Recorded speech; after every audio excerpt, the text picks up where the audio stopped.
Let's go live with Jack Kelly. Welcome to the one-of-a-kind LinkedIn live show that will help you with your job search and advancing your career. We will bring in educated career experts who will share their insights and give you inside tips on how to be successful in your job search. Now let's get into today's show with your host, Jack Kelly. I'd like to introduce Loren, and it's Greiff, right? Thank you. Yes, it is. Loren Greiff. Welcome to LinkedIn Live. I'm so excited. And we still don't have an official name. Nicole, our marketing director, all right, Nicole, what is it? It was like, let's go LinkedIn Live with Jack Kelly, but we could start with that, but we'll figure out something really cool. And we just started like yesterday or 2 days ago. I just did kind of the first one. I can't remember what I talked about, so couldn't be that great. But for this one, it's going to be great. This one's going to be awesome. What I want to do for the people who are starting to listen and come aboard is to have a series of these LinkedIn Lives to really be very career focused. And this is going to be for people who you could be on a job search and the job hunt, you're looking around, you're in between roles, maybe worried about losing your job. But then also it would be for people who are working, happily employed, but just want to advance in their careers and need some help, some ideas, some guidance. And it could also be people who, it's no secret that 2020 and even before then, I mean, the world is so different and it's hard to really get a grasp of what's happening. You get inside your own little bubble and you really start like, what else is happening? Are there other great opportunities out there or great careers? Am I missing something? So I also want to bring to the table experts in different fields who can kind of shed light on, hey, what's going on? And speaking of experts in the field for today, I'm really excited to have Loren Greiff, who, what would you define yourself as, a career coach, or maybe you could kind of say who you are or what you do? Yes. So my name is Loren Greiff, and I am the founder and president of Portfolio Rocket. And Portfolio Rocket is a system. It's actually a repeatable and consistent system that I've developed to help creatives and marketers, senior level, who are ready to untap opportunities in what's called the hidden job market. And that's where about 80 to 85% of the opportunities are that are not posted online. So let's unpack a couple of these things. I think most people will think, and you got to bear with me, I don't mean to be rude if I look aside, but I have the chat open. So if people have questions, absolutely, I can see it. So yeah. I'm sorry. Not at all. So I guess there's a difference between a career coach and what you're doing. There is coaching involved. Okay. Full transparency. The reason why I don't go out and promote myself or advocate for myself as a coach is because, number one, everybody's doing that. And I'm a little bit of a rule breaker. And I don't necessarily want to be part of something that has a high level of saturation. And number two is I am built for results, and so are my clients. So I want all of my clients or anybody else who could be listening to know that this is something that is a system that works regardless of what level you're at. Although I do definitely work with senior levels, regardless of what your title is, regardless of COVID, regardless of where you want to move either within the same industry, vertical, or career path, or whether you're interested in pivoting.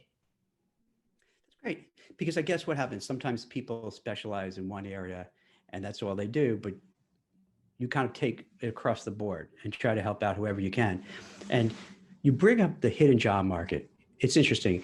I think a lot of people who are looking for role, they hear that and they're like, all right, what does that really mean? Like, how is it hidden? What's going on? Right. Why am I not seeing it? It's just like, what's up? What is that? So maybe you could kind of like saying like I'm a ninja, right? Like yeah. People get so annoyed with these kind of like terms, and the only right. We need to have a reference point. So that's what it's currently called. And I'll make it really easy so that we take all the air out of the balloon and uncomplicate this.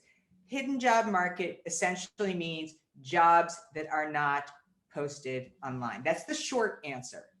How you access it, though, can be through one of at least 4 or 5 Wait, different before ways. we access it, and I don't mean to be rude, No, before we access it, why wouldn't they put it on? There's certain reasons. Gosh, you just been reading my mind. I just posted today. So it is about, on average, about $4,000 to recruit, if your company to go and recruit for that hire. And that's not only a lot of money times multiple, but what's been proven and what the research says is that that candidate not only is costing more, but the time that it takes to make the hire is longer. So it's about 45 days if you go through traditional methods versus 29 days. And 29 days obviously is time and money.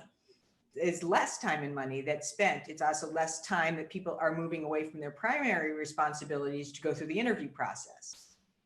In addition to the fact that it costs them less to do referral based and use the hidden job market and or moves faster, it's more efficient, and those candidates, those people who get employed, which is roughly about 1 out of 3 versus 1 in 10, are likelier to stay longer.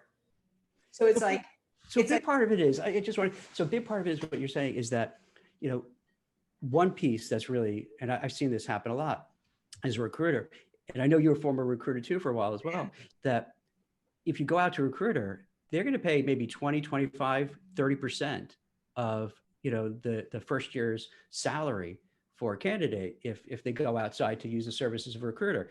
And if it's contingency, maybe 20, 25%. If it's a C-suite, it could be 30 or higher. So that's a lot of money, like you're pointing out. So it seems that companies may say, from what you're saying, Loren, is that, hey, we rather do it ourselves. And then we also rather get, if we can, get employee referrals, because that's a good connection, because you kind of know these people, you kind of know what they did in the past, and there's a stickiness to it, you're saying, right? That they stay completely. longer.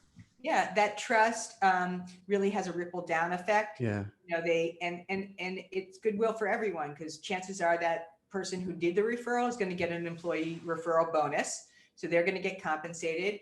The clients or the hiring managers are going to save time and money, less time away from the distractions that happen within the team, more productivity, more cohesion within their existing group. And they're going to get somebody who is likely going to be very happy and stay longer, and less turnover is always better. Right. But you know who's not happy with that? Who?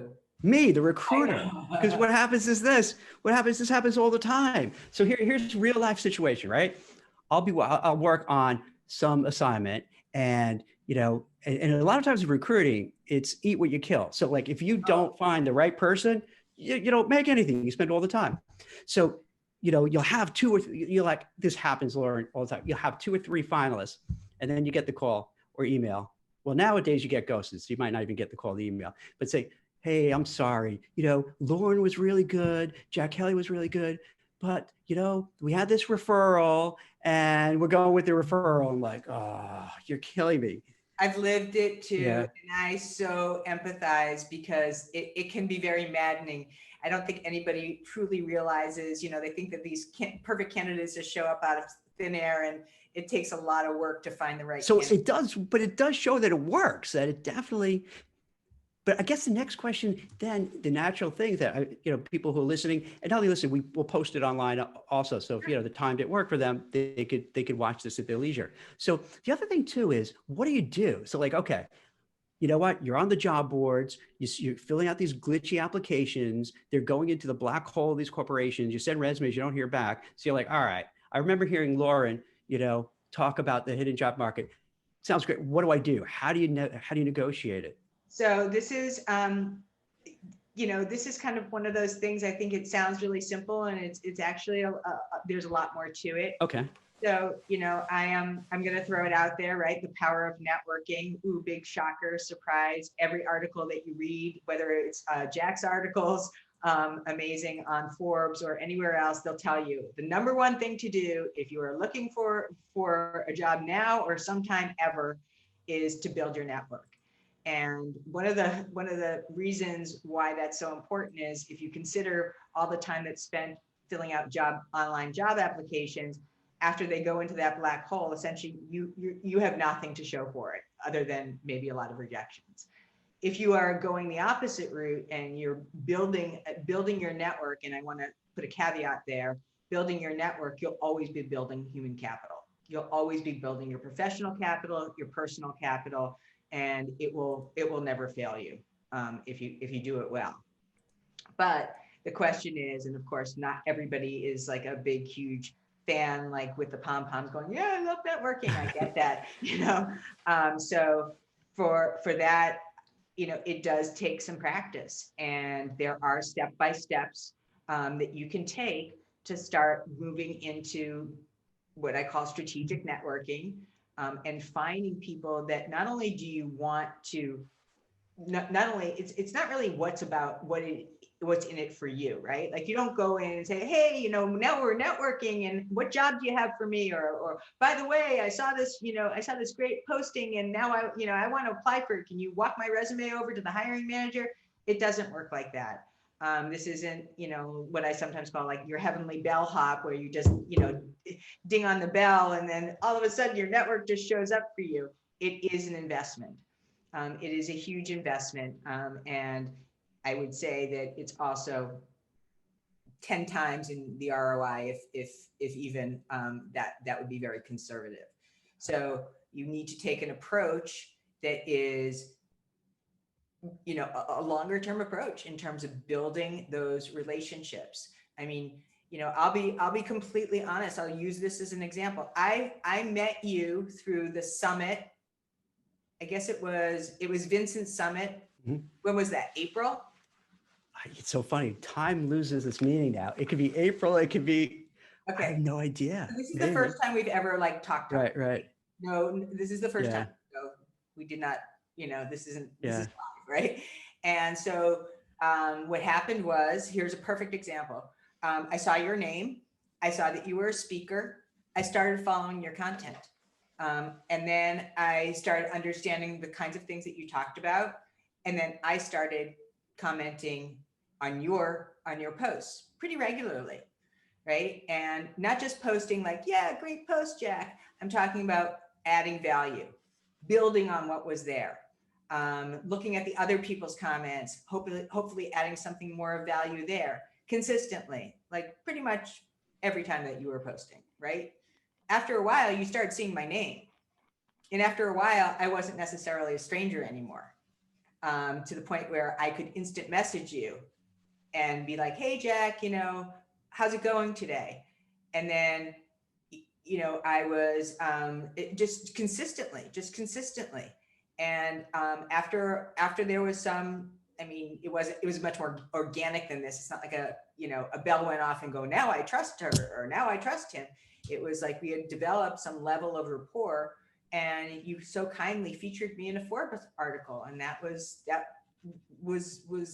really generous, and I really appreciated that. But that would never have happened if there wasn't any rapport building in the beginning. And if that's such a great example. That's such a great example. So for the people listening, when and you're gonna strangle me, Loren. Go ahead. I got messages that there was like a glitch on LinkedIn, so some of it may have cut off. So if you don't mind, after we say this, maybe we'll kind of just regroup for the people who were to bring them up to speed, so they feel like, all right, what did I come in the middle of? But what Loren Greiff, it's Greiff, not Grief, even though the spelling could, Loren Greiff, is a career expert, was a recruiter, worked in advertising for years, and is really helping out people find jobs, advance their careers, and has a really great process to do it. And we started talking about one of the things she helps people out with is the hidden job market. And it's probably a term everybody hears, but you're like, what is that? It's like one of these corporate jargon. And Loren, I think what we'll do is for this podcast, I'll have like a no jargon rule. It's like no buzzwords, no corporate buzzwords. Just, you talk like normal human beings talk, right? In fact, just for that, I'm gonna loosen my tie too, because I figured, everybody is now in this casual. I'm wearing my pajamas. I'm wearing my t-shirt. I'm going to buck the trend. I'm going to bring back old school, even though it's a pandemic, I even have the pocket square. It doesn't show up. No, But you went all so out. I like. I'm going to be a contrarian. I'm going to do that. But so with the hidden job market, what Loren was saying, and this is where I think LinkedIn kind of gave a hiccup, because these LinkedIn lives is still kind of new and kind of wonky, I think. So with the hidden job market, it's really this, that a lot of companies, they don't want to go through the money. They don't want to spend 25% of the base annual salary in a recruiter. And my recruiter friends are going to hate me because I'm talking out of school. And there's a lot of costs involved. So oftentimes what they'll do is maybe now you could pick up like the beginning stage of like, what are the reasons why they do that?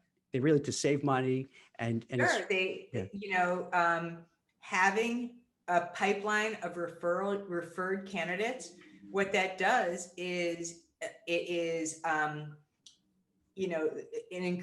incredible ROI. They save money. So if a candidate costs $4,000 to recruit, it's about $1,000 if they are, so a quarter of what the cost would be if they had an internal referral. So number one, it's a huge money saver. Number two, the likelihood that candidate is going to get hired through the hiring process is about 1 in 3 versus 1 in 10. So the speed in which they're able to make the hire also increases. So that helps in terms of time and money and less distractions within the team, within the hiring manager, taking time away from their primary responsibilities to actually, do the interviewing, which can be very time consuming, especially if it's a complicated role, can be very time consuming. Additionally, referred candidates are likelier to stay longer. They are definitely, there's many studies, but usually a minimum of 2 years is the average. And, transition turnover is usually a big challenge for companies because they lose that momentum in terms of the work process. And it also can create a high level of apathy within the team. Your bestie from work is now leaving and, that's not necessarily a great culture feeling. That's good. And for the people who are listening, if you have questions for Loren, feel free to hit us up. We might save them for later, but share with us. And you pointed out what makes so much sense is that to get in touch for the hidden job market, that you have to reach out to people, and it works. It really does. Because as you were saying, hey, you see maybe something I'm writing and you comment on it. And then I see something you're doing, comment on it. Before you know it, we're doing this LinkedIn Live together. I've always seen that as a recruiter too. The more people I would get in touch with and speak with, whether hiring managers, HR people, it becomes a numbers game. Do you kind of really bond and connect with everybody? No, but you know what? If out of every 10, you're able to build a connection with 2 or 3 of them, that's pretty good, because then you keep building and building and building and doing that.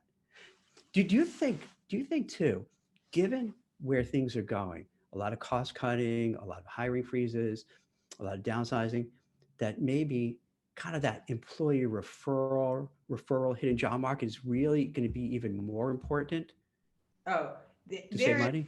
There is no question, but I just want to stress, this isn't new. Yeah.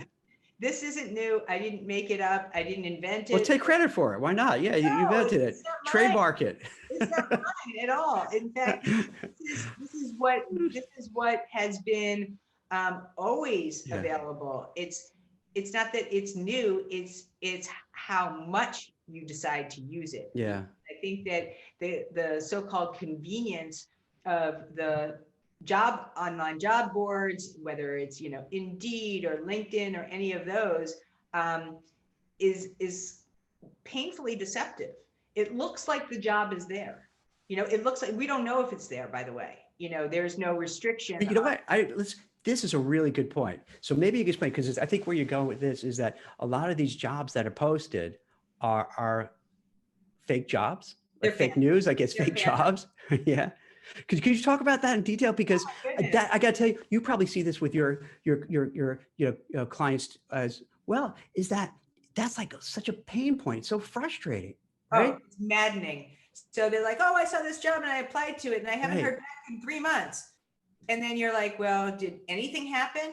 Here's the skinny, right? Okay. There are no rules and regulations anywhere, any place that says that you can't post a job. So if I want to post a job right now, I don't need to be credentialed. I don't need to validate it. I don't need to do anything. I could just, I could post a job, before this live is over. So the integrity of whoever's posting it, I guess it's probably not the nicest thing to say, is probably pretty low, right? They don't have to answer to anybody.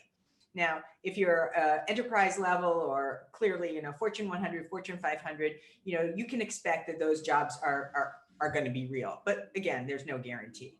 What that means is that when you as a candidate are looking at a job that is on a job board, one, you're not sure if it's real. Number two, you're not sure. Is there a way maybe you could test it? What would be a way you're looking at, right? Is it like a too good to be true job? Is it just the date when it was, anything they could look at? Yes, you can always Google the company and see where they are. Do they have an address? Is that somebody's? Oh, I don't mean like a fake. I mean, like you're looking and say, like the average person, right? You're looking at it. You're like, this is a great job. This is awesome. It's perfect for me. But before they get too excited, is there tell signs that you would know that, all right, maybe it's. Right. Go on LinkedIn. Who works there? What have they done? What's in the news? What are some recent activities that they had? And see what's happening with the company. Sometimes there's maybe they just got an influx of money. That would tell me that they would be hiring. That this is a real job. So they say, okay, that's a real job. There you go. That's a good indicator. Right. You can see that, there are other jobs that they're posting. Right. There's some reliance in numbers. So, definitely some good sniff testing that you can exercise. But it's also important to understand from a candidate's perspective that they could be pipelining that role. That role that you see today may not be hiring, they may not be making any kind of decisions until who knows when. So for you, there's a sense of urgency. I see this position, I'm expecting something to happen, but you don't know if they're hiring for, 2021 or, first quarter, second quarter, there's no way of knowing.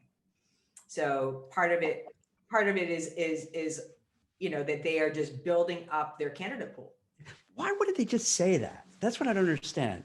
Like, let's say you and I are running JP Morgan or whatever company, right? And we want to pipeline, I guess pipeline is just have resumes. What would you say pipeline meaning? Like having resumes? A pool of talent. Okay. Talent on your bench, right? And so you want a pool of talent, but why? This is what's confuses me. I don't mean to be naive, but if we were running, wouldn't we just put like an asterisk, right? And say, hey, this job is not live right now. We anticipate a need. If you're interested, say, send us the resume, but we may not get back to you for the foreseeable future. And then the job seeker would be like, oh, okay, I get it. That's cool. Yes. Am I missing something? Like, why? No, that would be, an example of stellar integrity to do that. And I have seen. Wait, what's that? I never heard that phrase before. That what? Stellar integrity. Stellar. Okay. I like that. Yeah. Okay. To actually do it. To do that. Yeah. Be transparent about that would be awesome. And I have seen some companies do that. However, I think that the challenge is that then they may not get the sense of urgency to build the pool. Because people intuitively are going to go, well, why should I send you all my information when you're not going to be busting a move until 3 months? Yeah, that's a good point. I think I probably would send it. Just why not? You know what I mean? Planting a seed. Right. But when you're a candidate, your urgency is always going to go to the place that you think is going to move faster. Because it's that so frustrating for people when you see, especially when you see a job with a great company that you always want to work for, and you look at your resume, you're looking at the ad, you look at your resume, you're like, this is amazing. This is perfect. And then like you're on this high, this emotional high, and then like you said, day goes by, week goes by, month, 3 months, and you're like, oh, I can't believe I fell for this. I was like catfished by this. Damn it. So it's such an easy. And this is why I think job seekers, and I can understand it, and I'd love to hear your thoughts on it. Like when I speak to people, we've started with WeCruitr, we're doing this and we're just trying to help people find jobs, give them information, having all sorts of, we meet up online to talk and commiserate. And the biggest thing I find is that people just feel so demoralized. It's like a steady drumbeat of negative news, sending resumes, not hearing back, getting ghosted, not getting feedback, not getting constructive criticism, not knowing what's wrong. And it just, and then what happens, I notice, Loren, I wonder if you see this too, is that when you go to interview, you don't feel your best and you come across your worst. So then you don't do well. And it's this like downward slope.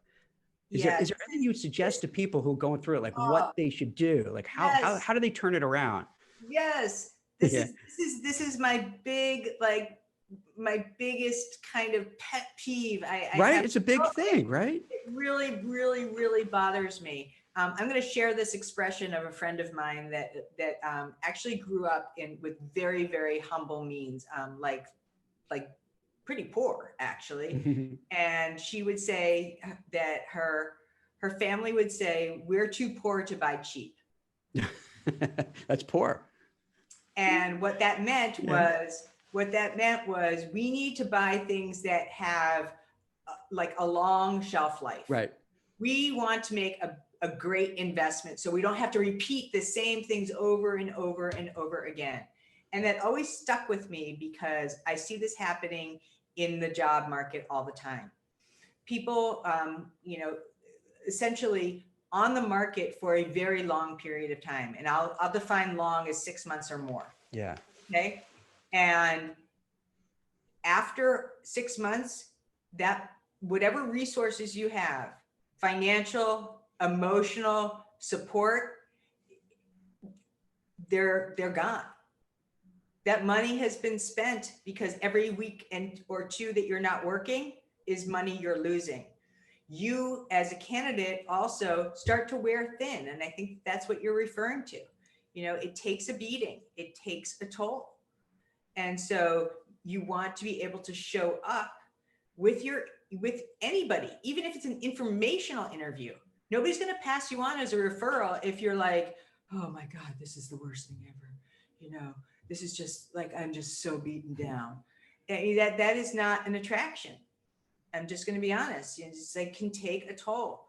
So in the same vein that real estate is more attractive when it's on the market for less period of time, so is the truth with candidates. Bite the bullet, pay now or pay later, bite the bullet and get some help. What can they do though? But how are there certain, I don't want to say hacks because that makes it sound too easy, but how can they turn that around? Mm-hmm.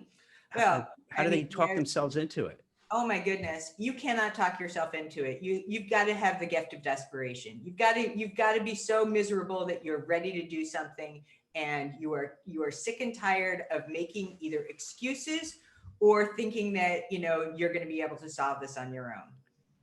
So you're like old school. You're like old school. You like kick them in the pants and just get going. You're hardcore. I want to say I'm not without empathy. Yeah. I'm not without empathy. Oh, I don't mean that. I've been there myself, and I have tremendous empathy, but I'm also not a soother, because that is essentially a way to co-sign on somebody's bullshit. Yeah. Wait a minute. All right. Because I got to admit, right. So I grew up in this area, right? It was Canarsie, Brooklyn, which is very lower socioeconomic neighborhood area, right? Like my parents' friends, they were like taxi drivers, butchers, whatever.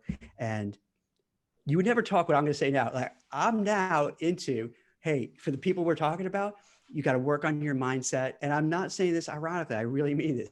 Like, for those people, and that's what I was thinking you were going to say, like work on your mindset, try to have some mantras to get through it, do things to de-stress and all that kind of stuff.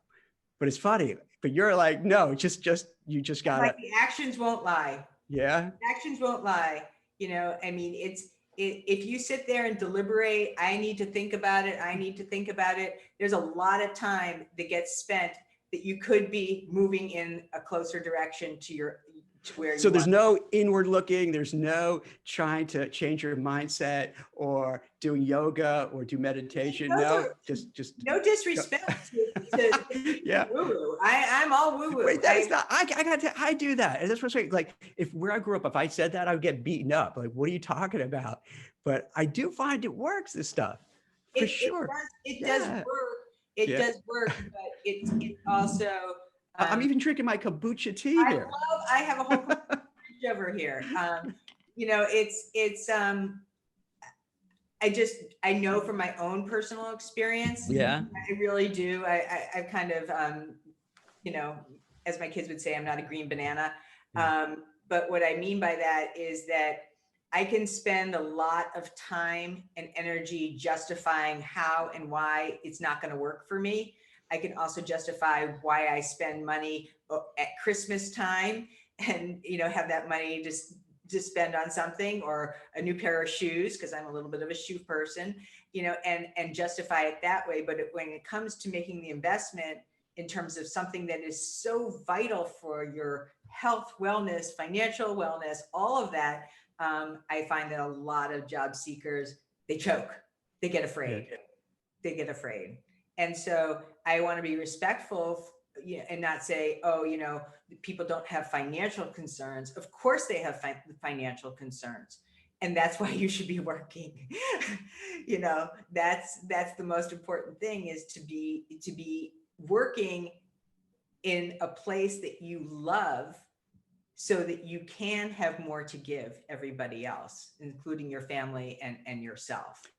So really what you're saying, it's almost like the tough love thing, where it's like, okay, you know what? You could spend an inordinate amount of time trying to figure out why this happened, why me feeling bad. But you know what?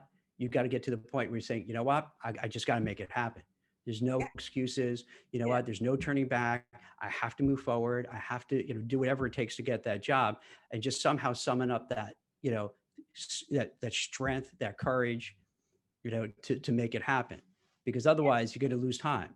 You're going to lose time. And I do see this often. People that are really active in their search have a level of desperation, not desperation in the job, desperation to get out of where they are now. Yeah. They are not victims. They will not play that card. Yeah. Because because there's so many people I see, and you could tell, you just feel their energy, you feel their electricity. And you could tell the desperation, you could tell the fear, you could tell the resentment, the anger, the bitterness. And then when they interview or they try to network, it just doesn't work. And that almost feeds into it to say, oh, see, I knew it's this. And it's hard to get out of it. That's why I was bringing it up to figure out, because that to me is one of the worst, I think, the things that it's self-sabotage almost. You know what I mean? Where they're shooting themselves in the foot. Yeah. I also want to just make mention that, I don't say these things because I'm heartless and I don't feel apologetic at all. I just am here to be useful. And so I'm not gonna come on anybody's show and tell you that saying affirmations is the end of the action line. Yours is, I don't mean to cast you in that light at all, please. No, I know. But it's so funny because I'm this buttoned up guy, right? Who's talking about, hey, this is, you gotta kind of, let's say, you gotta decompress, you gotta get your head together, you have to have the right mindset. And you're like this chill looking hippie person. And you're just saying the opposite, which I find is incredibly funny and cool and awesome. That, if someone had to look at our two pictures and say, who's going to be the one to say, right, you look like a disciplinarian. Exactly, right. Who's the one who say, hey, come on, buck up and get out there? And who's the one to say, hey, no, it's okay. You got to eat right. You got to exercise. You got to get your mind in the right position. You got to be healthy and all that. So, but I guess it also depends on the person, what works. Absolutely. There's no one size fits all. Yeah. I completely agree with that. And I have a lot of clients who are super resistant about networking and the yes writing content. Right. Yes. They're like, oh no, are you asking me to do that? Why do you think that is? So, I think that there's clearly been a lot of bad rub on networking. I think that there's a lot of kind of stigma attached to it, Yeah. like you're kind of elbowing your way through, Yeah. you know, you're Yeah. gonna step on this person's toes, and Yeah. I don't want to ask anybody for favors, or, you know, I feel weird, you know, talking to this person. And of course, there's also a lot of discussion around this with respect to, you know, networking isn't about you and what you want. It's about who you can help, how you can help them, how you can offer your network to this person. It really isn't networking. It's really more like net giving. Yeah. Where you're doing something right by somebody else. And, you know, if you are into karma, because I am, you know, the karma train will come around when you are networking, because it always does, and you'd be surprised. So you don't think it's fun to be like, hi, I'm Jack Kelly. Nice to meet you. Here's my tag, and this is what I do, and that cheesy kind of way. What would be a good technique for somebody who is, let's say, who feels uncomfortable doing it, feels this kind of icky, but they know they have to do it? Like, are there some easy ways to kind of tap into it? Like the 101, Yeah. crack in, right? Like, how do you start doing this? And I think that one of the one that I talked about with you, you know, be a lurker for a little bit. It's okay to be a lurker and to find out as much as you can with that person's content. I mean, they're putting it out there for you to see it. So it's not like you're not a peeping Tom. You've been invited into that conversation. So you start to understand, what are they talking about? What's important to them? Are they talking about pain points? Are they talking about what's happening in the news? Are they talking about their kids? Are they talking about, and ever so slowly start to add some value to it. Start to bring what you can offer to that conversation, and consider it. You don't have to go overboard and rehearse it or anything like that. Don't get stressed out about it. Just find opportunities, little, you know, cracks where you can actually insert something that person might find valuable and useful, and be consistent. Be consistent in doing that. Don't shy away if you don't hear back from them or feel like your feelings are hurt. None of that. It's just, you know, consistently offering and giving, and it will come back. And actually it comes back like almost like a boomerang. It comes back pretty quickly. But the other thing that I also want to say is that as you develop a comfort level and start writing your own content, the content, just like networking, is really not about you, the writer, although storytelling is great. No disrespect for that at all, but it's storytelling with the ability to impact somebody else, or give away tips. My clients will say, "Oh, I hate writing content. I don't want to talk about me." And I'm like, "That's the best news ever, because you're not going to." What should they write about? What do you think? To just brand themselves as an expert in their field? So they should talk about something that's relevant to them, and hopefully relevant to their industry, and relevant to potential hiring managers, right? So if, you know, there could be so many ways, and I actually have like a whole, almost like a spider web of how you can develop content ideas. But essentially, it could be related to a quote, or to music, or to something that you like, and then you bring it and tie it into a particular topic. And there's lots and lots of ways, lots of amazing, you cannot find better content creators than if you spend a little time on LinkedIn. I mean, the examples that we have, and, you know, it's incredible, because every day it gets replenished.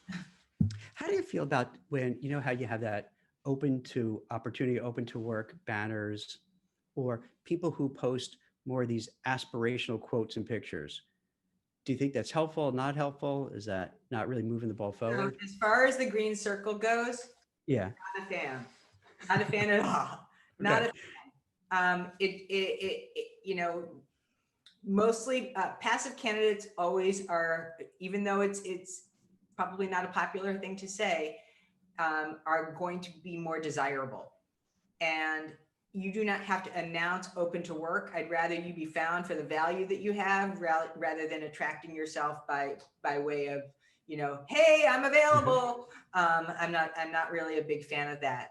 And as far as the banners go, I believe it was one of my favorites, Kevin D. Turner, who talked about using your banner for a current company or something else that you've been doing, because it not only helps the company get great recognition if you are currently working at that company, but also is a great way of telling people who are on the market or looking for you rather, or, you know, in the market recruiting for you, that, you know, you could be very desirable.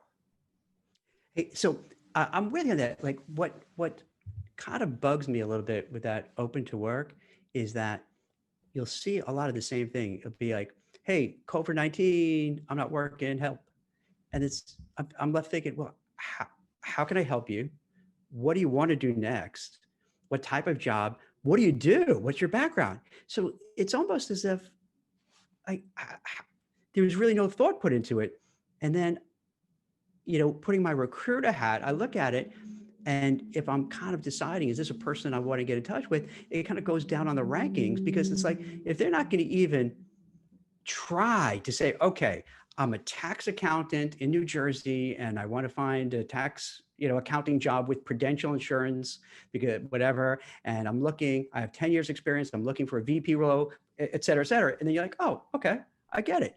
And if I'm a recruiter that handles that, I'm going to get in touch with it. But if I just say, hey, I'm out of work, help, I like, how, why, where? So I hear it's, and that goes back to where, and I think this is something that Andrew Seaman from LinkedIn News wrote, is that I was really stunned when I saw it, that such a large percentage of people don't network. They don't even tell people they're not working. And the things that you would take for granted they should be doing aren't doing. And then they wonder why they're not getting traction, which it's tough, because then you're not going anywhere. And the hardest part, I think, really and truly the hardest part when you are not working and you are a job seeker or somebody who is, you know, trying to make that path, is structuring your day effectively. Oh, so hard. How do You say structuring, meaning like, okay, your job is your second job. Your job is now, you're looking for a job as a job, and here's what you got to do, kind of thing? Yeah. How do you plan your day so that you're productive, not busy? Wait, can we go over that? But I want to bring up another point you raised, which is so interesting that I don't think people think of, like, I don't think a lot of people talk about this. When you were saying that the passive candidate is really more desirable, I could tell you without any doubt, as a recruiter for like doing this 25 years, it's a bizarre thing. If you have someone who's not like active or a little hard to get, or what, they want them more. But if you have somebody who is in between jobs, they could be way better, but they're like, they're in between jobs, I don't know. And it's a weird psychology that takes place. It's the law of scarcity, right? We want what we don't have. And somebody who is a passive candidate is probably also, based off of my experience, they have multiple things going on. It's not like, you know, they're not jumping. They have a lot of irons in the fire, and that's usually the one that a client will want. It's so much with a job search is like the things that are natural for you to go through, you know, you do it, but it hurts your causes. and it's the worst thing to do, and you end up doing it, which is rough. And sometimes it's out of your control. Yeah. So I'm sorry, I didn't mean to interrupt you from your train of thought, but I just want to point it, because like it's not put out there, but it really is one of those things. It's almost, I guess, you know, I've been married for like a really long time, so I don't know how this world is, but it used to be basically, if you come across a little desperate or needy, you could be great, but the other person is be like, there's something wrong. Like, what's up? Why is this person coming across so, warning sign? It's very analogous to that, right? Completely. Yeah. Completely. Yes. I completely agree. So you're talking about like setting up a schedule. Mm-hmm. So that's an important thing when you deal with people, right? Mm-hmm. Absolutely. So part of what my program offers is a structure, and if you are following that, you will be very productive, because it's easy, whether you want to call it bright shiny object syndrome, or it's just you get just stuck in the rabbit hole in one place. to really, really get easily distracted because it's hard work. It's definitely hard work. And a lot of time it's not like fun work. So really, really agreeing to that structure is very important. I also strongly, strongly recommend that as much time as you are spending networking or job searching or whatever, you must, and here's where it comes in, you must have balance, right? You must work out, you must get enough sleep, all of those things that sound very trite and so much of a given, but it will definitely be a game changer if you do and if you don't. Do you suggest that is there a time where you have to just say, hey, this isn't working and I gotta maybe pivot, maybe reinvent myself, maybe just, I don't know, plan B? Job seeker that isn't making a lot of traction. Yeah, after 6-7 months would have, all right, what do we do now? Yeah, I mean, cut bait and do something about it. Whatever you're resisting, go do it. Whatever you're resistant to, that's actually where you should be going. So if you're afraid for whatever reasons to start networking, go network. If you're afraid to go spend the money on a coach, go spend the money and get the help that you need so you can get where you need to go. If you're afraid to, apply for jobs that you're not, that are outside of your scope, and in terms of, an industry or something that you might want to try, but you've just been holding yourself back out of fear, bust through it. Don't let that, whatever that wall is, keep you from that goal, because it's only hurting you. It's probably only hurting your family too, because if you're anything like me, I'm not a day at the beach if I'm not working. That's good advice. But what happens, do you maybe even coach people? If after a while, it's maybe, let's say you're in the restaurant business or in hospitality, and it's really beaten up so bad, to say maybe you just have to do something different. Oh, absolutely. Start all over again. You have to look at the trend. Yeah. You cannot be an ostrich. I mean, you have to look at the trends. You have to see. I have a couple of clients who are currently either unemployed from being in sports and events, hospitality, promotions, things that obviously required live audiences. And there's a lot of transferable skills there. A ton of transferable skills. Is it, can you really do it? Is it? Yes. You can. I know. Yeah. Absolutely do it. You can absolutely do it. I've seen it many, many times.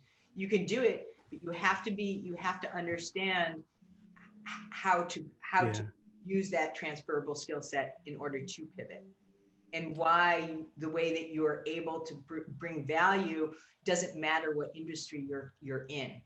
Yes, there's going to be a little bit of a challenge because there's some biases against people that come outside of industries, depending on which one it is. I mean, you're not going to break into tech if you've never worked in tech before without having some kind of a plan. Do you think you're going to have to trade off in terms of compensation, title, all that stuff? Yeah. Sometimes, again, it really depends.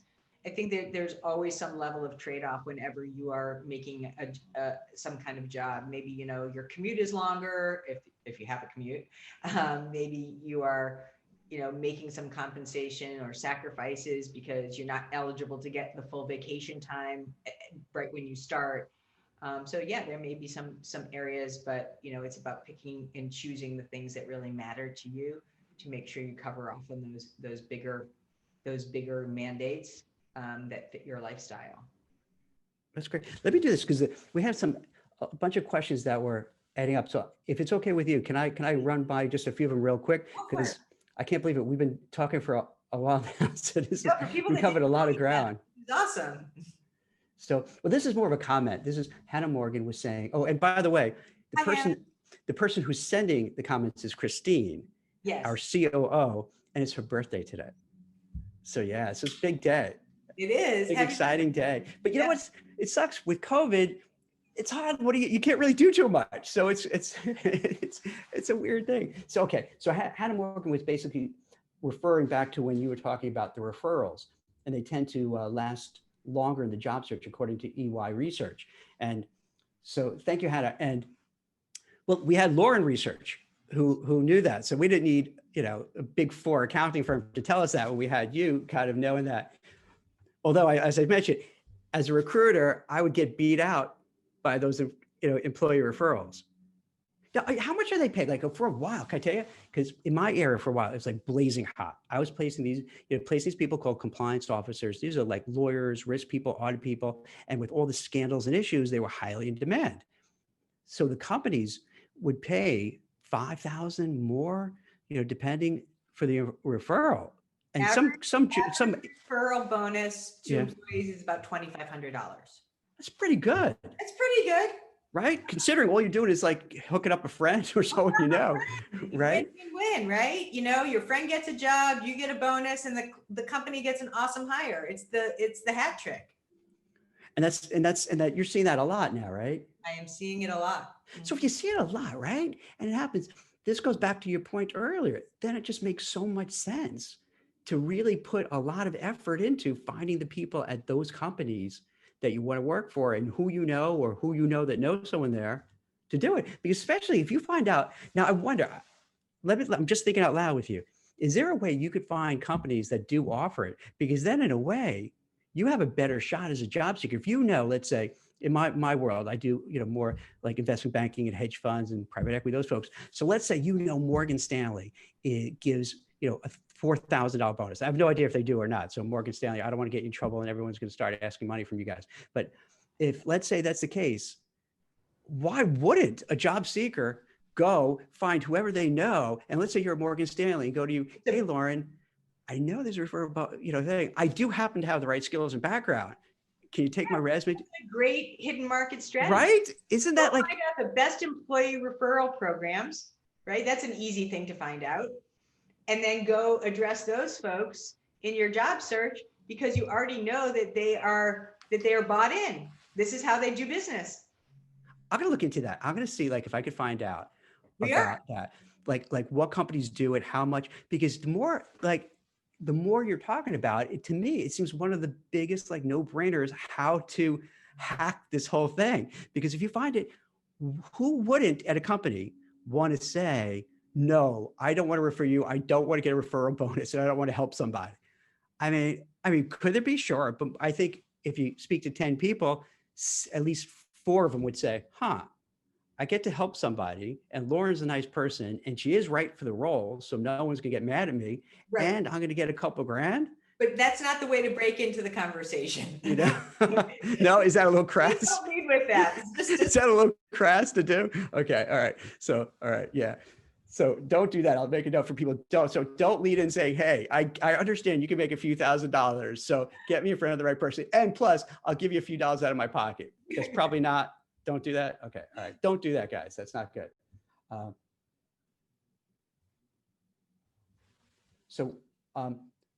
Chris Lewis was saying that asking for assistance, and I have my contacts in, I can't really see what the lights in my eye, because that basically, what do you do? I'll paraphrase this. What do you do when you're kind of prejudiced against because you're in between jobs? Is there a way? There's a stigma because you're unemployed. Yeah, they feel stigma. Is there anything you can do? And Chris didn't ask this, but and this is not our Chris. This is another Chris. Sure, I think this is a We Meet Up Chris person. Okay. So maybe she didn't ask this, but maybe a bridge job, or maybe you say, hey, I'm doing volunteering. Do you have some suggestions? So I just want to make sure, is this person is not currently working, is not in some kind of transitional opportunity, whether it be they're just in between, right? They're in between, and they feel that hiring managers will hold that against her because she's in between. And they might. And so I don't want to say that's not a real thing. What I would say is they're going to be looking at how you are spending your time. Yeah. So, and there's been a lot of research about this too. Pick up a volunteer position, find ways to use the time productively, because if you're using COVID or downtime productively, I think there's a pretty logical assumption that when you are an employee there and you have downtime, you will also use that productively. So find ways to be building your knowledge bank, pick up a new skill. I'll just throw a plug in for my son. When he wasn't working yet in New York, he started learning Spanish because he had the time. He's like, at the end of 6 months, maybe I'll learn a little bit more Spanish. I was like, okay. I think that there are lots and lots of things that you can do to not only fill the time productively, but also give yourself it will feel good, because obviously there's a lot of dignity in continued learning and continued growing. And that's going to shine more so than anything. That will, in many cases, overcome some of the fear or some of the perceived stigma that's there. Yeah, I agree with you, because what I would tell people too is that you want to have something there, because you kind of get that there is that preconceived notion why. I had clients at really prestigious companies. If you had someone who was in between roles, they were like, why that person? Why did they get downside, not someone else? And they wouldn't even look at them. They just wouldn't even interview them. And the irony is, a couple of them lost their jobs and then they had to go. I wonder what happened when they were in between jobs, how they were treated, but that's a separate thing. But yeah, so it is a thing. So, but what I would suggest to people is that you want to put something on there, like you're saying. It could be like your son learned Spanish. It could be doing volunteer work. It could be you're writing the great American novel. It could be you're doing what. But I think it does. It serves a couple of purposes, because you have something on there. Number one, it just keeps you mentally busy, but also you have something to talk about in the interview. So let's say you're doing some really interesting volunteer work. You could say, well, I was downsized for whatever, blah, blah, blah. I'm actively looking. However, I'm using this opportunity to really give back, because despite the fact I lost my job, I feel very fortunate. I've done very well in my career. And so what I'm doing is, and you fill in the blank what you're doing. So for a hiring manager, what else can they say but like, oh, okay, that sounds really good. That's awesome. Like, right? I love the fact that this person took some really positive action. Yeah. Beautiful. So I think, Chris, what I would suggest, find to do things that are productive, that keep you mentally stimulated, but also keep in mind, if you're going for an interview, that you could say something where the interview is going to be, and then it pivots it away from the not working, because now you went on the subject of what you're doing now, and then you can go on the subject of just getting back to the interview and why you're here. So it kind of covers a lot of ground. I have another question. I'll give you one last question. What they're asking is that, should people take, if it's, some people, if you're looking for 2, 3, 4, 5, 6 months and you're running through your money and all that, do you kind of suck it up and you bartend or work at Walmart to get some health benefits? Is there a time where you just say, hey, I don't know how long this is going to last. I just got to do this in between job just to get through? Absolutely. Yeah. I would say yes. I mean, I like to make the distinction and delineate between people who are in a job and people who are making career moves. So it is a wonderful thing to be able to take a job, even if it's not your career move, right? As an interim step, you'll meet people, you'll earn some money, you'll get out of the house, hopefully. Right. We all need to do, and it will expand on an experience. I don't see any downside in that whatsoever. And truth be told, I've done all those crazy things too. And I'm grateful for it, because I think it does build tremendous character. And going back to our earlier point, that says a lot about you as a candidate, right? You swallowed a little bit of your pride, maybe ate a little bit of crow, but you did something about it. And of course, that doesn't mean take your foot off the gas on your career moves, but it does mean that it speaks volumes. That's great. That's great advice. Any I can't believe we've been talking about an hour. So I don't want to keep people too long. And the LinkedIn people say, stop, Jack, you're just hogging up all the bandwidth here. So any last minute, any last things that, for people who either are actively looking, passively looking, worry about their career, any other sage advice, So that. I'm gonna throw this in there because I do think it's a great secret weapon, although a lot of people have been talking about it too on LinkedIn this week, is understanding your why. Mhm. If you know what your why is, that can be like self-propulsion, because if you know what it is that you want to do, and even if you don't know right yet, but you know some elements to that, and if you don't, go watch the Simon Sinek, find your why. That's always a great place to start. But when you have that why, it is like, it's like you got to do it in the middle of the night, right? And a lot of people are looking for that. What is my why? Why do I do what I do? Why will I do it even if I wasn't getting paid for it? Why would I do this, in the best of times and the worst of times? And when you are able to identify that, it is propulsion and horsepower that is tireless. And I hope that for everyone. That's a really great way to end it and bring it up, because that's powerful, because you do need something. This even goes back to what we were talking about, is when you feel dejected and down, how do you deal with it? That's a good way. That's a really good answer to that too, to find your purpose, your why, the meaning for what you're doing, so you can just go through any hardship that you have to endure.